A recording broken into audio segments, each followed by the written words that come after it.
ہم نے کل سورہ مریم کی آیت نمبر 58 کو ڈسکس کیا، جس میں قرآن نے بڑی صراحت اور وضاحت کے ساتھ بیان کیا ہے کہ جو رہبر ہوتا ہے، مرشد جو ہوتا ہے، وہ کچھ کیٹیگریز اللہ نے بنائی ہیں۔ جیسے سب سے پہلے نبیوں کا ذکر کیا کہ جو روحانی رہبر ہوں گے، جو پیشوا ہوں گے، وہ انبیاء سے بھی ہوں گے۔ اس کے بعد ذریت آدم کی اولاد۔ اب جب آدم کی اولاد کہا ہے تو ضروری نہیں ہے کہ وہ نبی ہی ہوں، آدم کی اولاد میں سے کوئی بھی ہو سکتا ہے۔ اگر آدم کی اولاد میں کوئی نبی ہے تو اس کا پہلی کیٹیگری میں آ گیا نا شمار، نبیین میں۔ تو یہ غیر رسول اور غیر نبی ان کے لیے ذکر ہے۔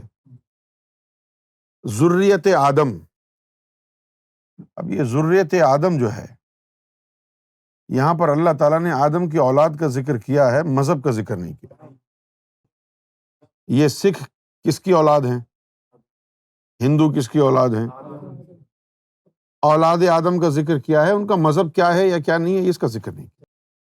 پھر اس کے بعد یہ کہا کہ جو کشتی نوح میں تھے ان میں بھی رکھے۔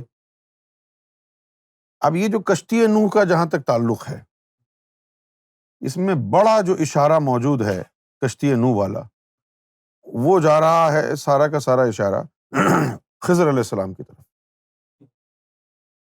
ان کو بھی ہم نے رہبر بنا کے بھیجا۔ پھر اس کے بعد فرمایا کہ اولاد ابراہیم، ان میں بھی رہنما آئے ہیں۔ اولاد اسرائیل، ان میں بھی رہنما آئے ہیں۔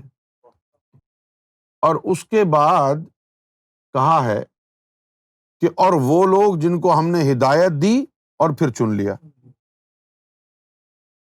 اب آ جائیں سرکار کیا فرماتے ہیں کہ کافر کا بچہ بھی اس دنیا میں ولایت کا راز لے کے آیا۔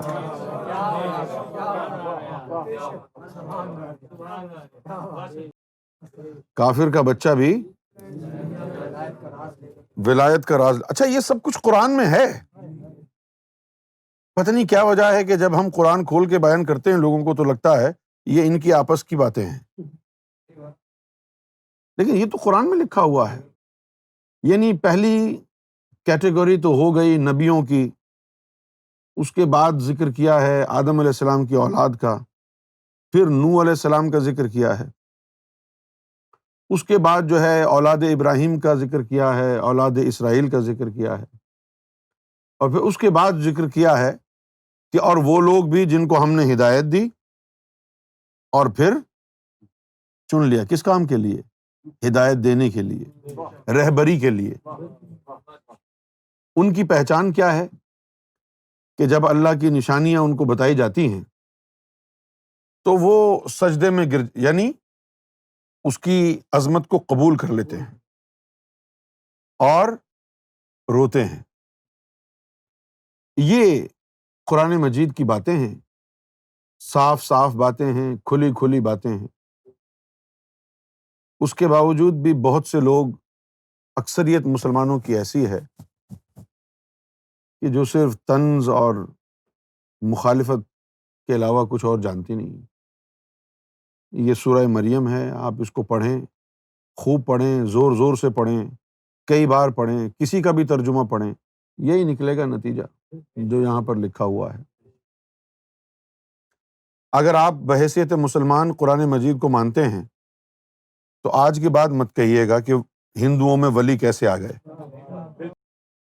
یہ مت کہیے گا کہ سکھوں میں ولی کیسے آ گئے، یہ مت کہیے گا کہ بابا گرو نانک کو آپ نے ولی اللہ کیوں کہا۔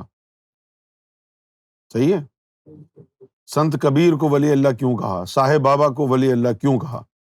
یہ آپ کہنے کے مجاز نہیں ہیں اگر آپ مسلمان ہیں تو۔ اگر آپ مسلمان نہیں ہیں، آپ نے ڈھونگ رچا رکھا ہے مسلمانیت کا، تو پھر الگ بات ہے۔ اگر آپ مسلمان ہیں، قرآن مجید کو مانتے ہیں، تو قرآن کی تعلیم آپ کے سامنے بیان کر دی ہے، اللہ کے اختیار میں ہے، وہ مرشد رہبر نبیوں سے بھی بناتا ہے، اولاد آدم سے بھی بناتا ہے، نوح کے ماننے والوں سے بھی بنائے اس نے، اولاد ابراہیم اولاد اسرائیل سے بھی بنائے، اور ان سب سے ہٹ کر چھٹی کیٹیگری جو بتائی ہے وہ یہ ہے کہ اور ان کے علاوہ جس کو ہم چاہیں ہدایت دے کے اس کو رہبری کے لیے چن لیں، ہماری مرضی ہے۔ قرآن مجید کو سامنے رکھ کے بات کر رہے ہیں، اپنی طرف سے تو کچھ نہیں کہہ رہے۔ یہ قرآن شریف ہے، دیکھ لیجیے آپ اس کو۔ اگر آپ کو اب کوئی اعتراض رہ گیا ہے تو پھر آپ اپنی عقل پر ماتم کریں، اپنے مقدر پر ماتم کریں۔